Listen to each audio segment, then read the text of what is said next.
क्या होती है, ये शिक्षा प्राप्त की है। इस भूमि पर हम सब कुछ कर्म करते हैं, धर्म का काम भी इस भूमि पर करते हैं, पाप का काम भी भूमि पर करते हैं, और मल मूत्र इत्यादि सब कुछ त्याग इस भूमि पर करते हैं। सब कुछ हमारी पृथ्वी माता सहन कर लेती है, सब कुछ सहन करे। व्यक्ति के जीवन में सहनशील होना चाहिए, ये शिक्षा मैंने पृथ्वी से प्राप्त की है। और दूसरा गुरु, मैंने वायु को बनाया है, और वायु से मैंने ये शिक्षा प्राप्त की कि वायु होते हुए भी न दिखाई देती है, और न होते हुए भी वायु हमें पता चलता है। जब कहीं से भी हवा आती है और हमारा स्पर्श होते पता चल जाता है कि हवा चल रही है। तो व्यक्ति को जीवन में किसी को भक्ति करना, भगवान का भजन करना दिखाने की आवश्यकता नहीं है, ये शिक्षा मैंने वायु से प्राप्त की है।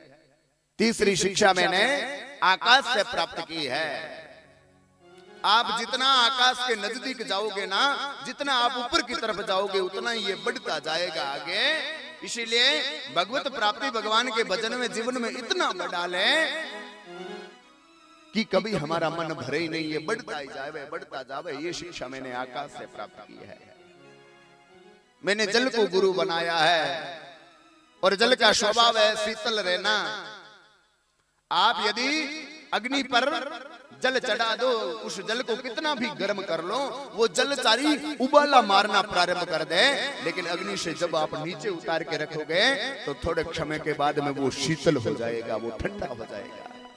व्यक्ति को जीवन में कितना भी क्रोध आ जावे, कितनी भी ईर्ष्या आ जावे, लेकिन उसको पाल करके रखना नहीं चाहिए। थोड़े समय के बाद में उसे शांत हो जाना चाहिए। ये मैंने जल से शिक्षा प्राप्त की है।